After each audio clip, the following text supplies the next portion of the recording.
is where I check out different sources of lost media that have been found. So we're starting this series off with something that has been lost for many, many, many years. And it has finally been found as of this year. And it is the Sesame Street episode 847, The Wicked Witch of the West, from 1976.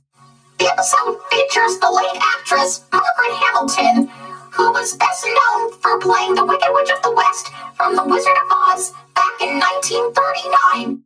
She also reprised her role on an episode of Mr. Rogers' Neighborhood as well. But the Sesame Street episode, which she also appeared in, regarded to be much more infamous. Why was it infamous exactly?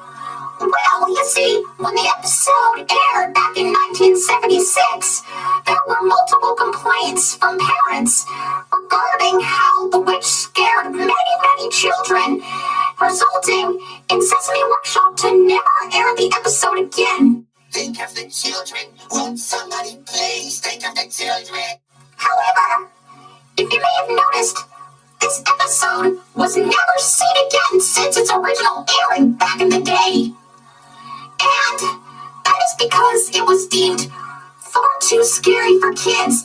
But then again, this was the same company that said that this was okay and this was okay. I mean, basically, we're talking about a show targeted towards preschoolers and such. So again, okay, too scary for kids. And because it was controversial because of the witch, we're only going to be taking a look at the main storyline rather than the segments that accompanied the episode. But enough chit-chat. Let's get talking about this episode that has been lost for many, many years. The episode begins with David, one of the human characters from the show, discovering the witch's broom as it falls from the sky. Oh, but where's the Wicked Witch?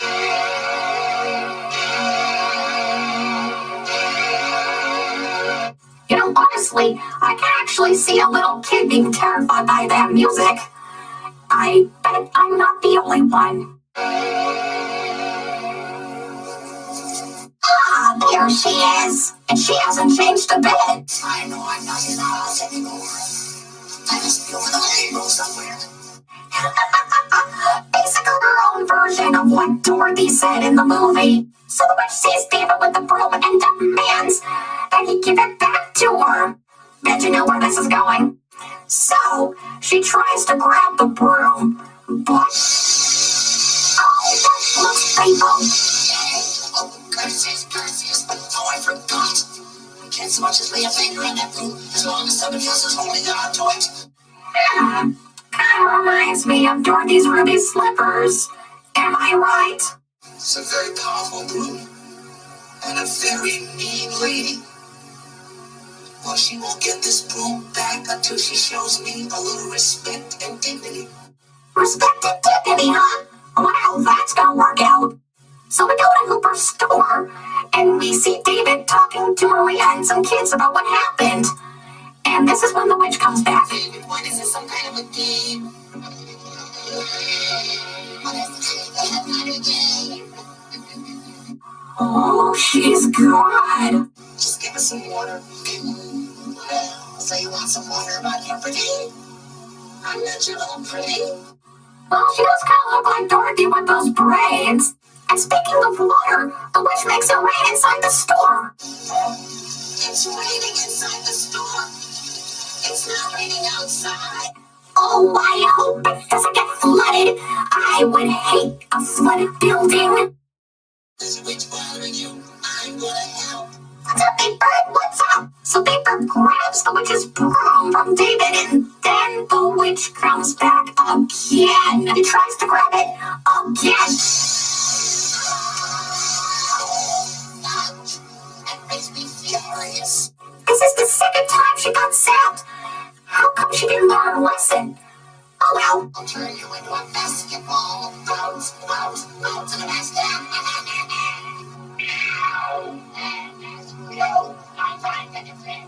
How would you like to be turned into one of these? Oh, no, she didn't. She wouldn't turn me into a feather duster. Of course not. That would be ridiculous. So we see the witch by Oscar's trash can, where the Grouch starts to overhear her. You know something? You have got to be the most beautiful person I have ever seen. Oh, keep still. Or I think I'm in love. Really? Okay, that's quite adorably sweet. So the witch disguises herself as a sweet old lady. Now I went to the store, see if I can get that room.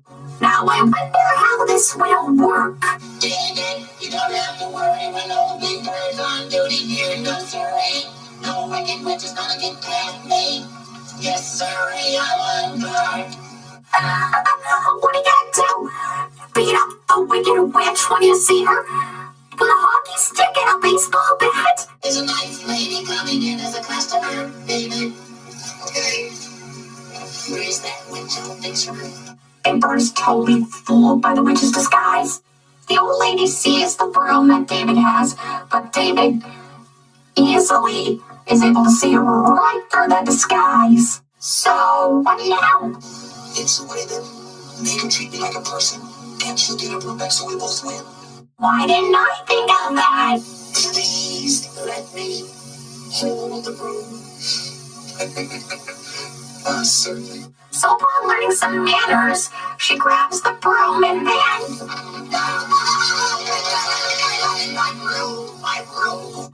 Well, what do you do? It worked. You got it. What are you gonna do? I'm gonna fly back to the house as fast as lightning and never see Sesame Street again. I bet this took place before the events of The Wizard of Oz. Just as a little heads up. So glad she's leaving. Oh, not me. I'm glad she came here because it was very interesting and really exciting. It was pretty exciting to see the witch here. Anyway, as she flies back to Oz, something unexpected happens.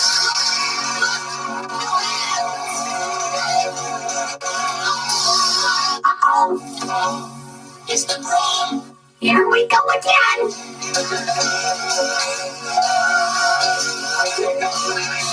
Well, that's the episode for you. Honestly, it's actually not scary at all. It's actually kind of silly and harmless. I guess it was the parents that were afraid and not the kids themselves. But it is still nice to see this episode in its beautiful Holy Grail glory. I hope you enjoyed this first episode. I'll be back. Toadette